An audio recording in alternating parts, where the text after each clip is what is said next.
సరే మళ్ళీ చెప్పు.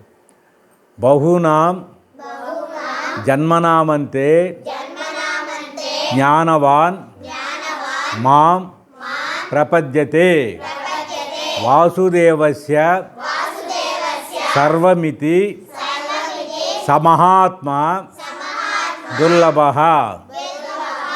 దానికి ఏంటంటే బహునాం జన్మనామంతే జ్ఞానవాన్ మా ప్రపద్యత అంటే ఎన్నో జన్మలు ఎత్తిన తర్వాత మనం మానవుడిగా పుట్టిన తర్వాత మనకి ఎన్ని తెలివితేటలు ఉన్నాయి ఏమ్మా? తెలివితేటలు ఉన్నాయి కదా. కుక్క ఉందా తెలివితేటలు? నక్కకుందా? వేరే జంతువులకు ఉన్నాయా? మనం జ్ఞాని అయిన తర్వాత అప్పుడు మనం ఏమేమి తెలుసుకోవాలంటే ఈ సర్వమంతా, ఈ విశ్వమంతా విష్ణుమయము. ఇప్పుడు విశ్వం అంటారు, విశ్వం విషట్కారు అని విశ్వాస శ్లోకాలు చెప్తారు. విశ్వం అంటే విశ్వమంతా తానైన వాడు విష్ణువు, ఆయన సర్వవ్యాప్తి. ఆ రకంగా భగవంతుడు మనంతా. తర్వాత మనం ఇంతకుముందు శ్లోకాలు చెప్పుకున్నాం. ఏం చెప్పుకున్నాం? అహమాత్మ, చెప్పండి.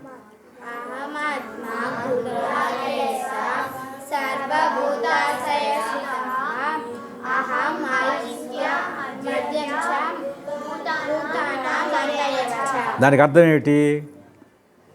అహం నేను ఆత్మ రూపములో సర్వభూతాయ స్థిత, మీ అందరిలో ఉన్నానంటాడు. దానికి అర్థం. తర్వాత ఇంకా ఏం చెప్పుకున్నాము? భగవంతుడు మనలో ఉన్నాడని చెప్పేదానికి ఈశ్వరం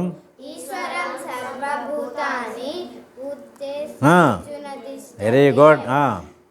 భ్రామయన్ సర్వభూతాని యస్స మామేతి పాండవ. ఈశ్వరుడైన నేను, బాగా చెప్తుంది. ఈశ్వరుడైన నేను అన్ని భూతాల్లో, అన్ని ప్రాణాల్లో ఏడున్నాడు? హృదయంలో ఉన్నాడు. ఎట్టున్నాడు? తిష్టేసి ఉన్నాడు అనమాట. తర్వాత తినేటప్పుడే శ్లోకం చెప్పుకుంటావు.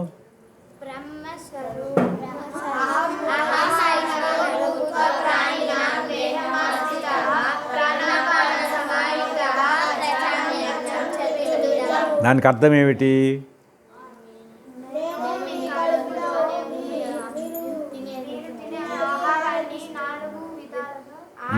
నువ్వు బాగా చెప్పు నాన్న.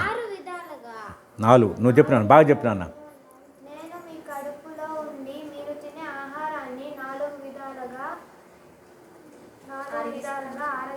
Very good. నువ్వు చెప్పురా, నువ్వేదో చెప్తుంటివే. అంతే, అదే అర్థం. అహం నేను, వైశ్వానరు అంటే అగ్ని రూపంగా, భూత్వా అన్ని ప్రాణాల్లో, ప్రాణినాం దేహం ఆశ్రిత అన్ని ప్రాణాలు ఆశ్రయించి మీరు తినే ఆహారాన్ని నలివి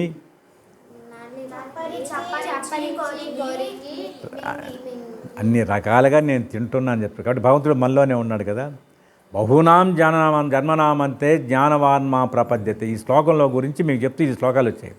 ఎన్నో జన్మలు ఎత్తిన తర్వాత 84,000 జీవరాశులు ఉన్నాయి, 84,000 ప్రాణాలు ఉన్నాయి. 84,000 ప్రాణాల తర్వాత మానవ జన్మ వచ్చింది. ఈ మానవ జన్మ వచ్చిన తర్వాత మనిషి జ్ఞాని అయి వాసుదేవస్య సర్వమితి, సర్వం వాసుదేవ నిలయం, సర్వం వాసుదేవుడు ఉన్నాడు అనే భావంతో ఉండేవాళ్ళు అరుదు, వాళ్ళు మహాత్ములు అని భగవంతుడు చెప్తాడు. ఇప్పుడు మీకు జ్ఞానవాన్ మా ప్రపంచం అన్నాం కదా, జ్ఞాని కావాలని. జ్ఞాని కావాలంటే మనం ఏం చేయాలా? దాన ధర్మాలు చేయాలా, గుళ్ళకు పోవాలా, భజన చేయాలా, దేవుణ్ణి ఆరాధించాలా, నామజపం చేయాలా, పేదవాళ్ళకి సహాయం చేయాలా. నిష్కారమ కర్మ అంటారు. మళ్ళీ అంటే ప్రతిఫలాచ్ఛ లేకుండా ఒక పని చేసామనుకో, నా సంగతి ఏంది అనకూడదు. ప్రతిఫలాచ్ఛ లేకుండా ఏ పని చేసినా ఈశ్వరార్పణ బుద్ధి, దేవుడికి మనం సమర్పిస్తున్నట్టు చేయాలి. ఇవన్నీ చేసుకుంటూ వస్తే మనకు జ్ఞానం వస్తుందన్నమాట. ఈ రకంగా జ్ఞానం సంపాదించుకోకుండా దుర్మార్గుడుగా బ్రాహ్మణ కులంలో పుట్టి కూడా వేదం చదివే కుటుంబంలో పుట్టి ఇవేమీ చేయకుండా చనిపోయి నీచ జన్మలెత్తిన ధనలోపుడు అని అతని కథ ఇప్పుడు మీకు చెప్తాను నేను. ఇది కార్తీక పురాణంలో ఉంది. మాతంగి మహర్షి అనే ఒక ఆయన ఆయన ఒక అడవిలో ఒక ఆశ్రయం, అంటే అప్పట్లో అడవులే, ఋషులు ఉండేదంతా అడవుల్లో ఉండేవాళ్ళు. ఇంతకుముందు నైమిసారణలో ఉండేవాళ్ళు ఎక్కువ. ఆశ్రయం ఒకటి నిర్మించుకొని పక్కనే విష్ణు దేవాలయం నిర్మించుకొని ప్రతిరోజు పూజలు చేస్తూ, ఈ మాతంగి మహర్షి ఆయన చాలా జ్ఞాని అన్నమాట. చాలామంది శిష్యుల్ని పెట్టుకొని ఋషుల్ని, వాళ్ళకి పురాణాలు కథలు భగవంతుడి గురించి చెప్తూ ఉండేవాడు అనమాట. కార్తీక మాసం వచ్చింది, తెలుసుగా కార్తీక మాసం, మన దీపాలు పెడతారు దేవుడి దగ్గర, ఆ రకం కార్తీక మాసం వచ్చింది. కార్తీక మాసం వచ్చినప్పుడు రోజు దీపాలు పెడుతున్నారు. దీపాలు ఆడ పెడతామా మనం? వాకిట్లో పెడతాం, దేవుడి కాడ పెడతాం, ఎక్కడ గుళ్ళో సందు ఉంటే ఆడ పెడతానే ఉంటాం. ఇట్లా పెడతా ఉంటే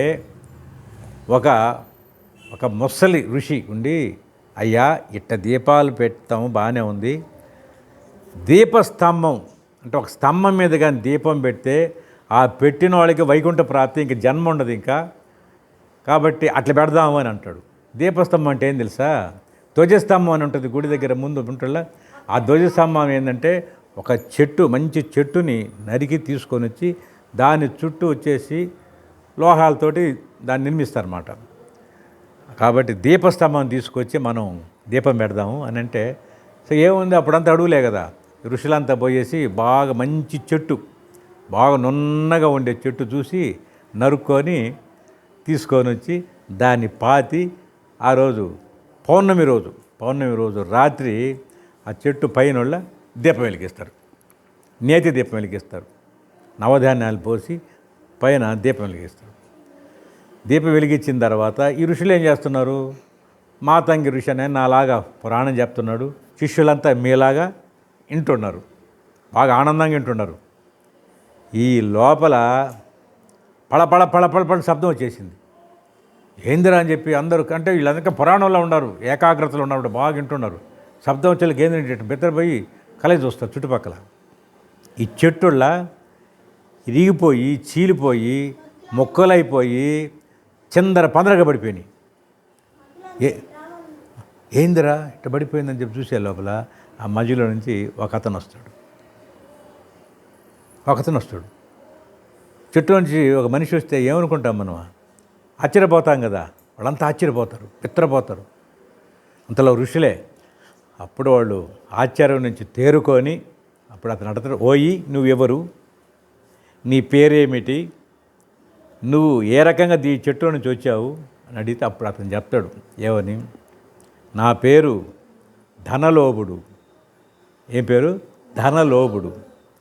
నేను బ్రాహ్మణుల్లోనే జమీందారు. నేను జమీందారు అంటే బ్రాహ్మణుల్లో జమీందారు అంటే వాడు ఒక ఏరియాకి రాజులాగా అనమాట, ఒక ప్రదేశానికి.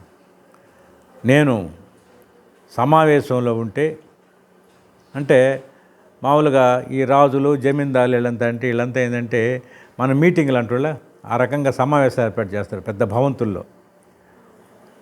రాజసౌధం అని అంటారు దాన్ని. అటువంటి కాడ నేను ఉంటే రాజసౌధంలో నేను నలుగురు సభలో ఉంటే నన్ను చూసేదానికి బ్రాహ్మణులు వచ్చేవాళ్ళు, పండితులు వచ్చేవాడు. వాళ్ళకి అందరికీ శ్రీకృష్ణదేవరాయల దగ్గర అష్టదిగ్గజులు అని చెప్పి ఉన్నారు పండితులు, విన్నారు కదా మీరా, వాళ్ళని భలే గౌరవించేవాడు ఆయన. వాళ్ళకంతా 8 ఆసనాలు, వాళ్ళు ఏం చెప్తే వాళ్ళకి బహుమతులు, వీళ్ళని మంచి కవిత్వం చెప్తే. ఇతను ఈ ధనలోపుడు అనేవాడు పండితులు ఎవరైనా వస్తే వాళ్ళని కింద కూర్చోబెట్టేవాడు. కింద కూర్చోబెట్టడమే కాకుండా ఇతని కాళ్ళు వాళ్ళకి అడగాల, ఈ నీళ్లు వాళ్ళని ఎత్తుని చల్లుకోవాలా, అట్ట చేసేవాడంట. స్త్రీలు పిల్లల్ని హింసించేవాడంట, దానాలు చేసేవాడు కాదంట. ఈ రకంగా అతను కఠినంగా దుర్మార్గంగా అతను బతికాడు. సరే, ప్రజలంతా బాధపడ్డారు, అతని దెబ్బ అందరూ ఇబ్బంది పడ్డారు. ఏముంది, ఎటువంటి వాడైనా ఎంతకాలమైనా కొంతకాలం అయిన తర్వాత మరణించాల్సిందే కదా. ఆ రకంగా కొంతకాలానికి మరణించి ఏడపోయాడు? స్వర్గాన్ని పోయాడా? డైరెక్ట్ నరకాన్ని పోయాడు. నరకంలో ఉండి ఆ నరకం నుంచి మళ్ళీ జన్మలు ఎత్తారు కదా, నేను చెప్పినది 84,000 జీవరాశులని. 1,00,000 జన్మలు వచ్చేసి కుక్క జన్మ ఎత్తాడు. 1,00,000 జన్మలు వచ్చేసి కుక్క జన్మ, 10,000 జన్మలు వచ్చేసి కాకి, 5,000 జన్మలు వచ్చి తొండ, ఇంకొక 5,000 జన్మలెత్తి పేడ పురుగు ఉంటుందా, ఇన్ని జన్మలెత్తి ఆ తర్వాత జన్మలో ఆ ధనలోపుడు అనేవాడు ఒక చెట్టులాగా, చెట్టు కూడా జన్మే, చెట్టులో ప్రాణం ఉంటుందని చెప్తున్నా, ఒక చెట్టులాగా జన్మెత్తి అడవిలో ఉంటే ఇతన్ని పూర్వజన్మలో చేసుకున్న అదృష్టము ఈ బ్రాహ్మణులు పోయి చెట్టు నరికి ఆడ పెడితే తీసుకొచ్చి ఆడ విష్ణాలయంలో ప్రతిష్ఠిస్తే ఆ చెట్టు పైన దీపం వెలిగిస్తే ఆ కార్తీక దీప ప్రభావంతో ఆ పూర్వజన్మ చేసిన పాపాలన్నీ పోయి చెట్టు రూపం పోయి ఏ రకంగా వచ్చాడు, మనిషి రూపానికి వచ్చాడు అనమాట. అట్లా చెప్తాడు వాళ్ళ కథ. మాతంగి మహర్షికి వాళ్ళందరికీ ఈ రకంగా దుర్మార్గాలు చేశాను, మీ పుణ్యాన మీరు నన్ను నా చెట్టు రూపంలో నన్ను తీసుకొచ్చాడు, ప్రతిష్ఠించబట్టే నేను మనిషిని అయ్యాను. కాబట్టి నా పాపాలన్నీ క్షమించి నేను పుణ్యం చేసేదానికి, భగవంతుడిని చేరేదానికి, తత్వజ్ఞానం, ఆత్మజ్ఞానం, భగవంతుడి యథార్థ జ్ఞానం తెలుపు స్వామి అని చెప్పని వాళ్ళని బతిలాడుకొని వాళ్ళ పాపం వాళ్ళు చెప్పే ప్రవచనాలు విని తర్వాత ఆయన ముక్తి మార్గంలోకి వెళ్ళిపోతాడన్నమాట. ఇది ఈరోజు మీకు శ్లోకాలతోటి మీకు మంచి ఒక అనుభవపూర్వకంగానే జన్మల గురించి ఒక కథ చెప్తాను. తర్వాత శ్లోకాలు చెప్పండి అమ్మ, మామూలు చెప్పే శ్లోకాలు. అనన్యా చింతయంతో అని చెప్పండి.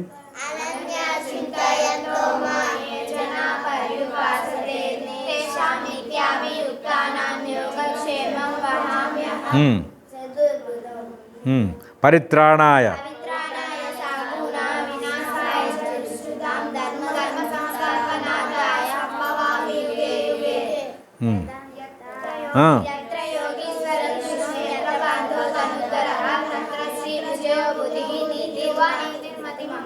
అహమాత్మ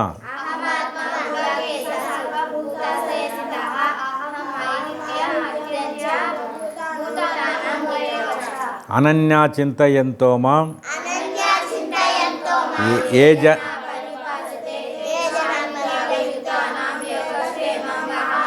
వెరీ గుడ్. ఈ రోజుకి భగవద్గీత క్లాసు ఇంతవరకు మీకు చాలు. హరి ఓం. శ్రీకృష్ణ పరమాత్మకు, శ్రీకృష్ణ పరమాత్మకు. సౌండ్ ఏది, వైకుంఠం వినపడాలా? శ్రీకృష్ణ పరమాత్మకు. అది